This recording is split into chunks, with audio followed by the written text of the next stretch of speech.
Hello everyone. Vegan అనగానే గుడ్డు పాలు మాంసం ముట్టుకోరు అని మైండ్లో వస్తుంది. సో చాలా మంది అడిగే ప్రశ్న, మొక్కలలో కూడా ప్రాణం ఉంటుంది కదా, దానికి కూడా పెయిన్ ఉంటుంది కదా, అది కూడా సఫర్ అవుతుంది కదా అని.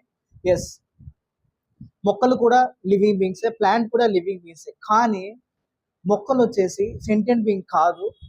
మనుషులు ఏదైతే మనుషులు కానీ జంతువులు కానీ వచ్చేసి సెంటియంట్ బీయింగ్. సెంటియంట్ బీయింగ్స్ అంటే టు ఫీల్ అని అర్థం. అంటే సెంట్రల్ నర్వస్ సిస్టమ్ ఉంటుంది, అది బ్రెయిన్ కి అలాగే స్పైనల్ కార్డ్ కి కనెక్ట్ అయి ఉంటుంది.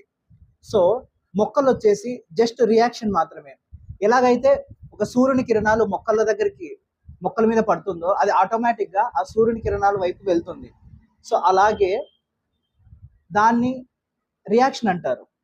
సో అలాగే ఎప్పుడైతే మనం ఫుడ్ తింటామో ఆ ఫుడ్ మన డైజెస్ట్ సిస్టమ్ యాసిడ్ వల్ల డైజెస్ట్ అవుతుంది. సో అది కూడా రియాక్షన్, కెమికల్ రియాక్షన్ అంటాం.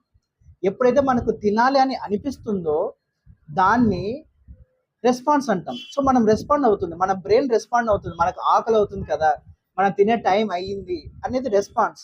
సో ఇక్కడ ప్లాంట్స్ వచ్చేసి కెమికల్ రియాక్షన్, అలాగే జంతువులు మనుషులు వచ్చేసి కెమికల్ రియాక్షన్ ప్లస్ రెస్పాన్స్. అంటే వీఆర్ సెంటియన్ బీయింగ్స్. జంతువులు కానీ మనుషులు కానీ సెంటియన్ బీయింగ్స్ అంటారు. అంటే బ్రెయిన్ కానీ స్పైనల్ కార్డ్ కానీ ఉంటుంది, అందుకనే మనం పెయిన్కి సఫర్ అవుతాం.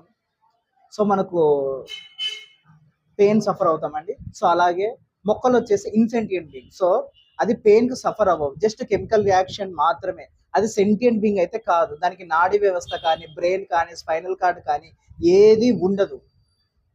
So be vegan.